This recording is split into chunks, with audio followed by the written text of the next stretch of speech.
Toimintaympäristö muutosta osa 2.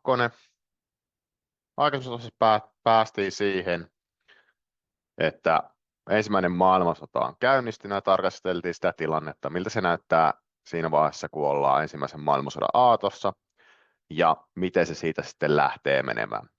Tässä katsotaan muutama dia siitä, että miltä se näyttää sitten, kun vallankumous iskee Venäjälle ja miten se tilanne muuttuu ja pyritään katsoa sitä pitkälti niin kuin Suomen maaseudun kehityksen kannalta.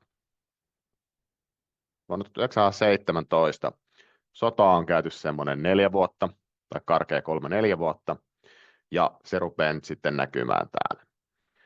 Ja Venäjän vaikeudet on pitkälti koko ajan kasvanut, mikä on muun muassa tuonut elintarvikerajoitukset sinne. Ja jos lähtötilanne on se, että se Venäjän viljantuotanto on ollut siellä omavaraisuusasteeltaan noin 150%, eli kolmannesta tavarasta on ollut ylimääräistä, niin se rupeaa sieltä laskemaan. Ja vuonna 1917 me aletaan olla siinä tilanteessa, että Venäjä ei niin kuin keisarikuntana enää ole viljasta omavarainen. Ja johtuu ihan puhtaasti sen tuotannon haasteista. Ja mihin tämä rupeaa ensimmäisenä vaikuttaa, niin kaupunkiin ja teolliseen väestöön, mistä pääesimerkkinä on Pietari, koska siis Pietariin tuodaan sitä rataa pitkin paljon ruokaa, ja sitä myöten sitten siellä ruvetaan kärsimään silleen, että siellä ei ole elintarvikehuolto enää ihan kunnossa. Ja teollinen ja toi kaupunkiväestö on sitten niitä ensimmäisiä kärsijöitä. Samaan aikaan sitten Suomessa asioita hoitaa venäläisistä koottu senaatti, eli meillä on venäläishallitus, joka on aika lailla arvioi ruoanmenekkiä siten, että kuinka paljon sitä tarvitaan ja kuinka sitten varastot yliarvioidaan aika reilusti. Pointtina on jälleen, että kun se tavara tulee sieltä Pietarin läpi ja Pietarissa rupeaa olemaan ruoan kanssa ongelmaa ja haastetta, niin sieltä halutaan jatkuvasti tuoda vähemmän ja vähemmän tavaraa tänne. Ja koska venäläisillä on ja varsinkin Pietarin hallinnolla on muitakin ongelmia tai suurempia ongelmia, niin Suomi jää vähän sitten sivuun. Ja nyt me ei myöskään saa sitä vehnää kätevästi mistään laivalla, koska ollaan kauppasaarossa tai Saksan kanssa tavallaan virallisesti sodassa. Ja samalla se meidän tuontireitti on ainoastaan se itärata Pietariin, mikä sakkaa kanssa. Mikä johtaa sitten elintarvikehuollon romahtamiseen ja elintarvikkeiden hinnat lähtee nousuun ja ne voi nousta kolminkertaiseksi silloin 1917. Ja sitten kun se rintamalinja romahtaa Venäjällä, niin saksalaiset lähtee kovasti etenemään, ja mihinkä ne etenee, niin ne etenee Ukrainalle pitkään ja saavuttaa ne Ukrainan viljasalot sieltä, ja tarkoittaa sitten myös sitä, että silloin se tavara, mikä sieltä olisi voitu toimittaa, niin jää saksalaisen vallan alle. Ja ihan yhtä lailla Saksassa on ollut haasteita, tai keskusvalloilla on ollut haasteita siinä niiden omassa ruokahuollossa, jolloin se toiminta sitten, tai se ylimääräinen vehnä otetaan sieltä Saksan maalle. Ja näin ollen se Venäjän ruokahuollon romahtaminen jatkuu entisestään. Mitä siellä rajan takana sitten tapahtuu? Meillä on sen verran pitkä itäraja, ja se itärajan toiminta vaikuttaa koko ajan Suomen huoltoon ja ruokaturvaan ja siihen, miten se menee. Niin esimerkkinä on juuri tämä vallankumous, että kun se syntyy siellä, tai niin kuin Pietarista se kipinä lähtee, ja Pietari on se kautta, mitä meille tulee se ruoka ja ylimääräinen vehnä, niin tavallaan se menee kiinni sieltä, että sieltä ei tule enää tavaraa, ja tämä haastaa sitten sitä meidän omaa ruokahuollon ylläpitoa. Ja sen lisäksi, että siellä alkaa se vallankumous, niin siitä sitten syttyy sisällissota, millä on hyvin dramaattisia vaikutuksia siihen, että miten se Venäjän maa rupeaa sitä muokkautumaan, ja siihen kannattaa kyllä perehtyä, jos vain innostusta riittää.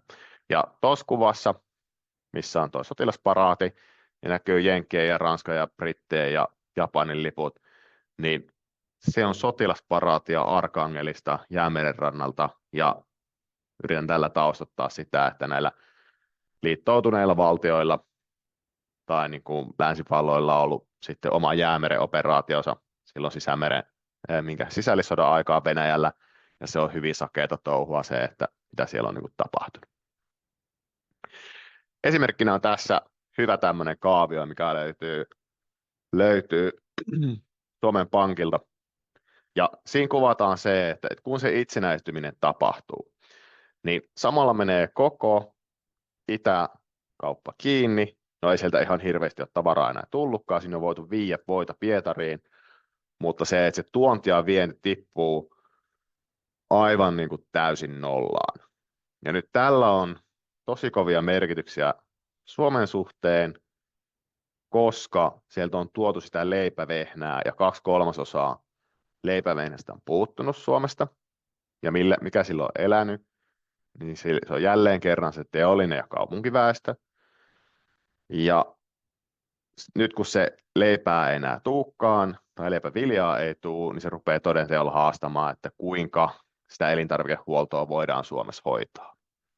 Ja tämä on malliesimerkki kuva siitä, että kuinka se voi yhdessä päivässä noin karkeasti romahtaa tai hyvin lyhyessä ajassa.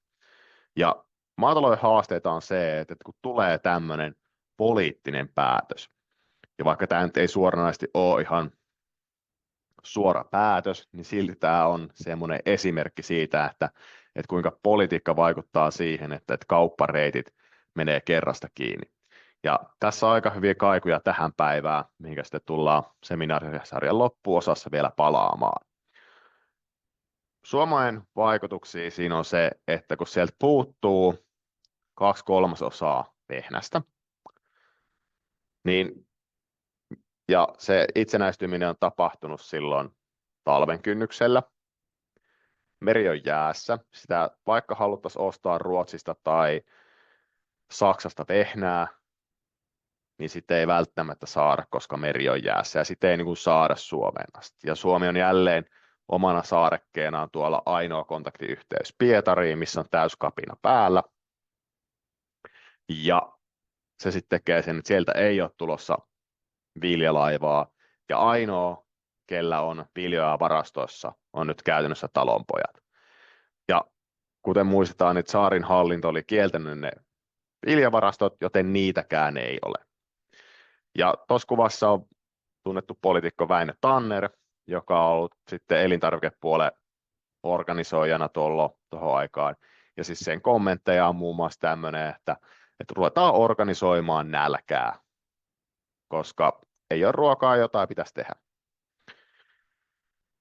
Mihinkä tämä nyt sitten vaikuttaa, niin sisällissota lähtee liikkeelle siitä, että teollisella ja kaupunginväestöllä on nälkä, niillä ei ole ruokaa, ja talonpojilla on sitä ruokaa, tai niillä on siemenviljavarastoja, että niilläkään ei ole mitään massiivisia jemmavarastoja, mutta sitten se nälkäinen kansa on silleen, että lähdetään ottaa pakolla talonpojilta viljaa, koska mitään muuta ei ole. Ja sen lisäksi siellä on se pieni poliittinen vastakkainasettelu kytenyt, mutta se ruoan puute on lopulta se, mikä katkaisee sen kamelin selän. Ja siitä sitten syntyy Suomen sisällissota, missä taistellaan sitten toisiamme vastaan. Ja mihinkä se Suomen sisällissota noin karkeasti päättyy, niin se päättyy siihen, että saksalaiset nousee maihin. Ja nyt tässä kannattaa muistaa se, että siellä äskeisessä kuvassa oli sitä Saksan rintamalinjaa, niin sehän meni hyvin pitkälle sinne Tsaarin-Venäjän alueelle Ukrainasta eteenpäin. Ja tarkoittaa myös sitä, että Suomi oli niin kuin loogisesti seuraava paikka, missä ruvettiin kanssa niin kuin etenemään.